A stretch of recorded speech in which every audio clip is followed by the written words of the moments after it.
Puro, basta ayaw mo, Ayaw lang niya. Next question. What would be the first thing you'd do if you won the lottery? Ano ang isang bagay o anong bagay na nakakairita talaga sa'yo? What's the career highlight you're most proud of?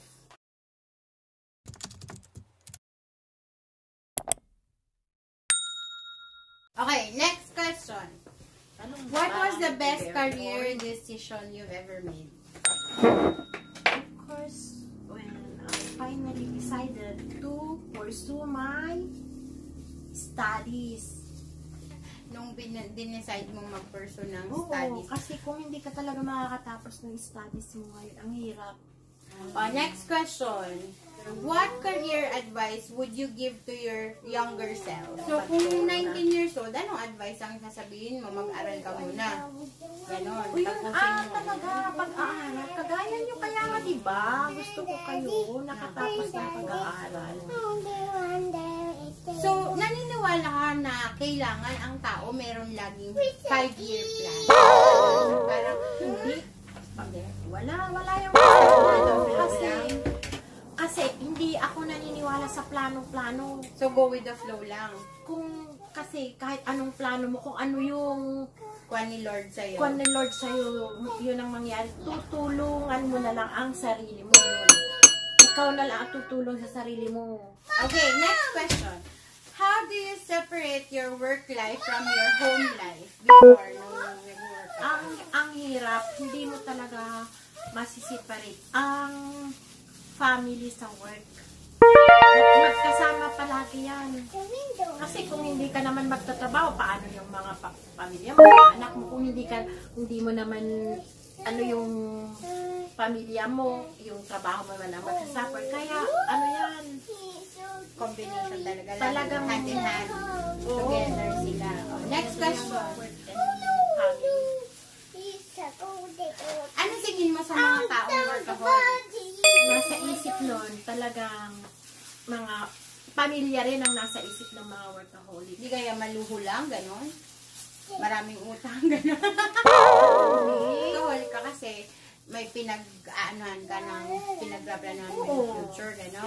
Hindi ka man mag-workaholic, magsasuffer ang work mo, anong mangyayari? Ang hirap nang walang work, sa totoo lang. Ang importante, pag bata ka pa na hindi ka pa senior citizen. Next question. What qualities would you look for in a boss? Given the chance to choose a boss, what would be the qualities of a boss ang hanapin? Ang na lang dyan is, dapat Ang qualities ng ng isang boss. Hindi mo mahanap. Ano dapat? So ano nga dapat? Dapat ang mga boss, yan? Ay, hugot!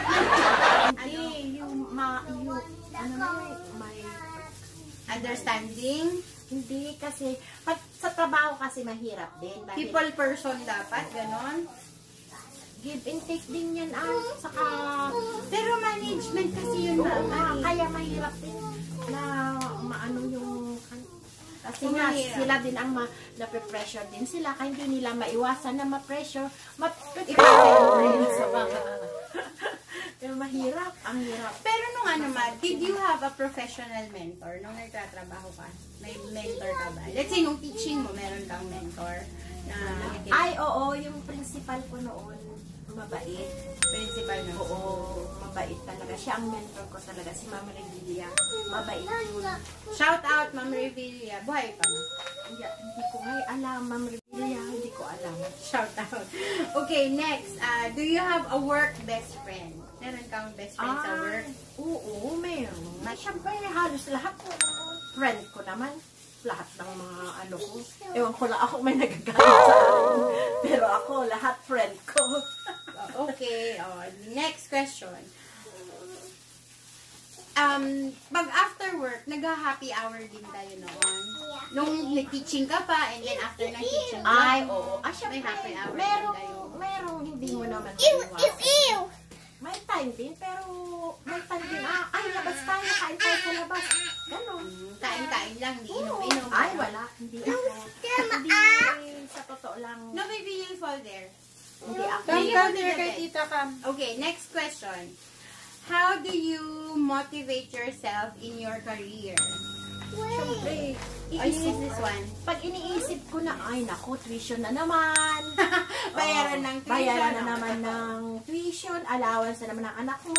Mamomotivate ka talagang mag-work. Siyempre. Yun ang pinaka. May para lakad kaming pupuntahan. sa mga hindi wala yun. Sa talagang, ang Motivation, motivation ko ano. talaga sa work is my mga What was the best career? What was the best career advice you've ever had nung nagtatrabaho? Yung nagbigay sa'yo ng career advice, ano yung pinaka-best na natanggap mo? Ako ang nag-a-advise. Hindi ako in-advise. Hindi kayo na-advise. Ano nga yung gagawin ko dito? Walang ganon. Or, lilipat na ba ako ng work? Ganon, magre-resign ba ako? Ganon. Ay, wala. nako, hindi. So, ikaw lang. Oo, wala sa isip ko yung pag may trabaho ako, minamahal ko talaga ang work ko. Ayoko. Yung mga iba na hindi nga nag-ano, ako pang nag-advise na magre-resign ako ganito kasi ganito. Ay, nako, ang hirap na try ko kasi walang trabaho. na walang trabaho. Mag-resign ka kung meron ka ng Backup plan.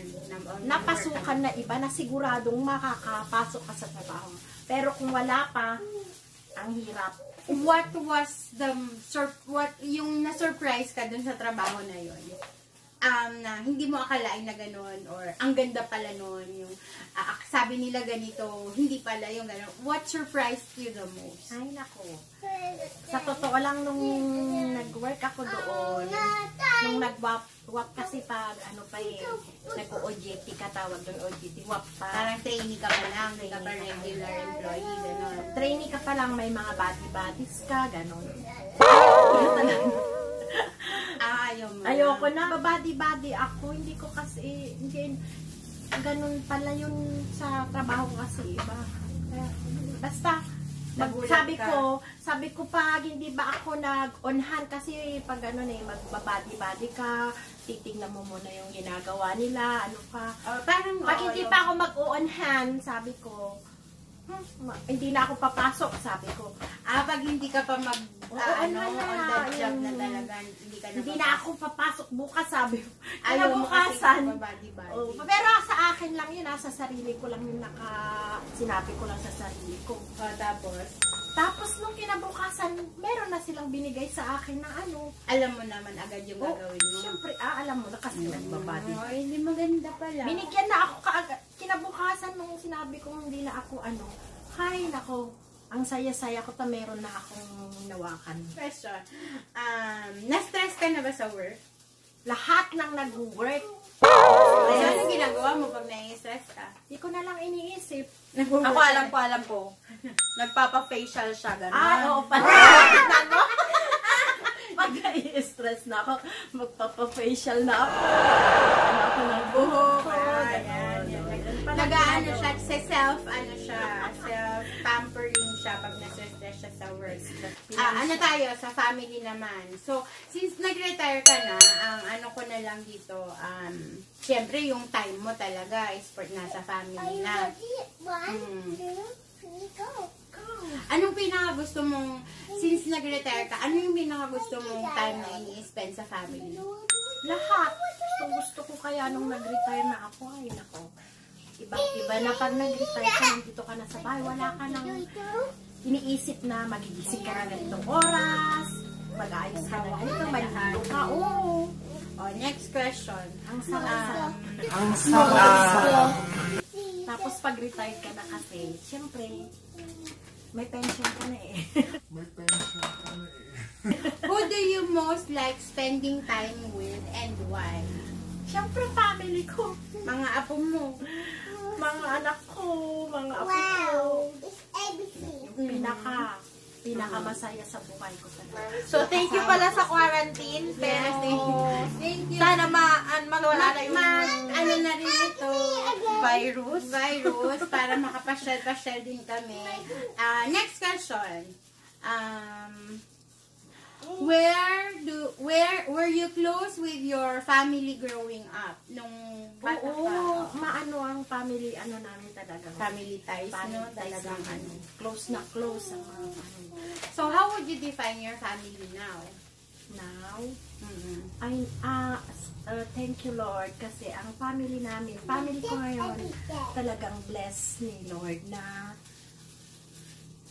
halos lahat ng mga kapatid ko, Magagandang buhay. Lahat tayo. halos talagang ang bait-bait ng Lord. Ang bait-bait ng Lord. Naiiyak na! siya! Ang babaw talaga ng luha niya, guys. Oo. Next question na. Next question na tayo. Next question. What traits are most important to you in your family members?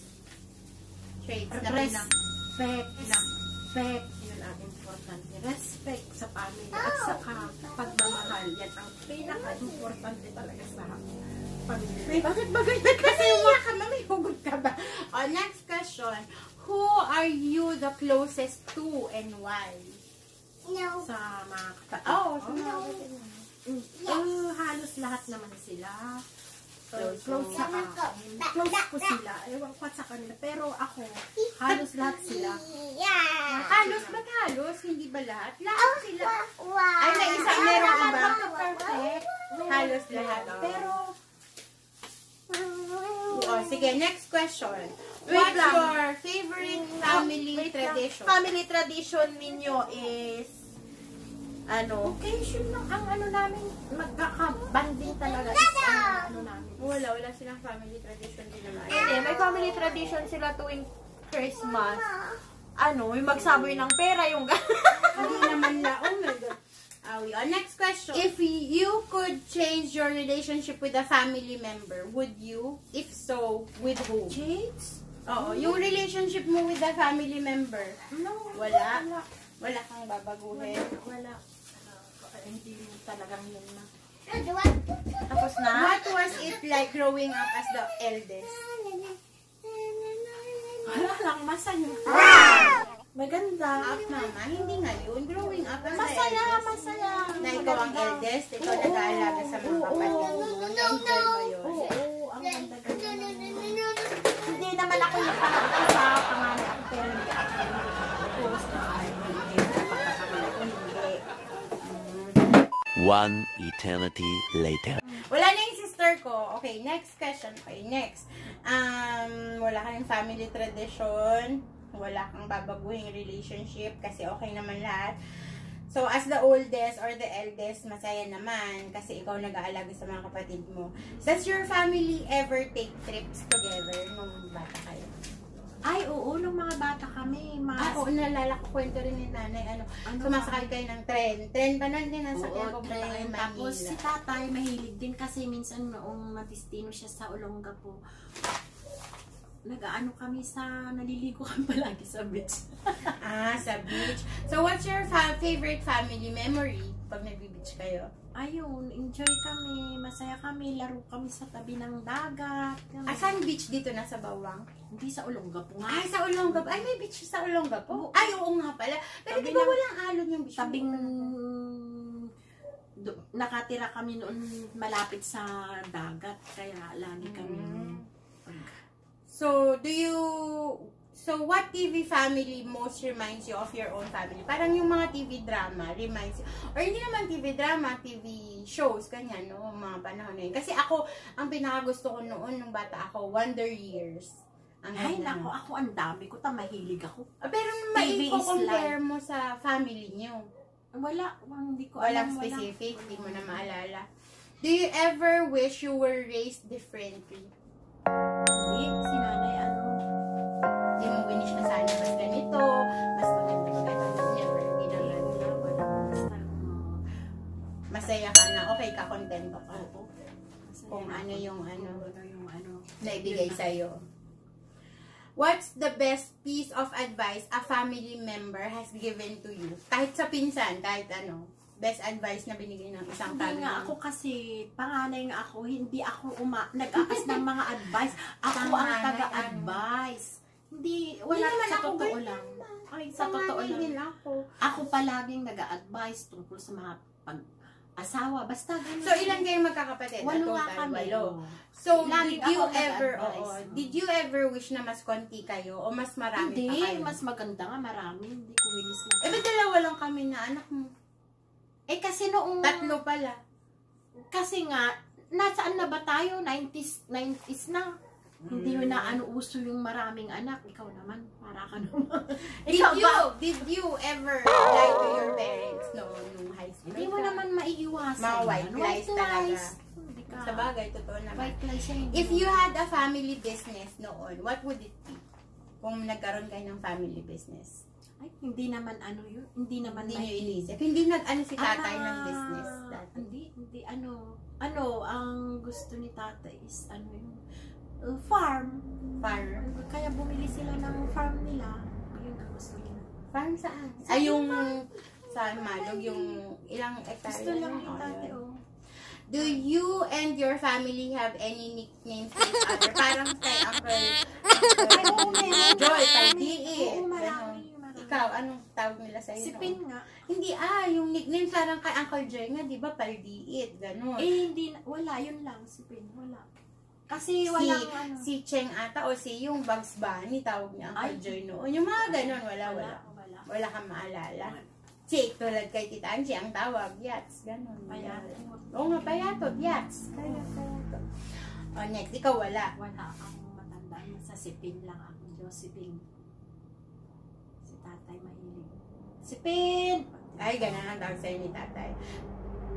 What's your favorite way to spend time with your family? Favorite way? To spend time. Birthdays, gano'n lang. Mga occasions? Occasions lang. Kailan. Or pag Kasi out of nga, town trips? nung maliit kami, mga birthdays lang naman ang maalala Mga ko. occasions Walang occasion talaga. na, birthdays lang talaga ang mga Christmas saka holidays, yung mga ganun. So, how do you show your family you love them? Walang iyak ka na. Paano ma-issue ang pagmamahal mo sa mga pamilya mo? Di, paano Giving time, spending time with them. Or kung kailangan ka nila, you're there. Ganun. Kailangan ka nila. Walang Lahat sumbat, naman no sila. questions Oo, asked, basta wala. nandun Andun ka kasi for nga, them. lahat naman may trabaho, may kanya-kanyang buhay. What's the most important holiday you spend with your family and why? Christmas lang naman ang alam Christmas kong and New Year. pinaka-important. Ay, birthday ng tatay at nanay ko noong sila, yung talagang nung 80 years old ang nanay ko, tapos first time namin siyang hinandaan ng pagka medyo bongga, tapos pati si tatay ko, yun ang pinaka talaga birthday ng nanay at tatay ng 80 years old. What would be something, next question na, sorry. What would be something your family would be surprised to learn about you? Meron ka bang naitatagong sekreto, ganyan, na pag nalaman nila, masya-shock sila, or masusurprise sila? Mayroon ba? Wala. Wala lahat, alam naman. Wala ka namang tinatago.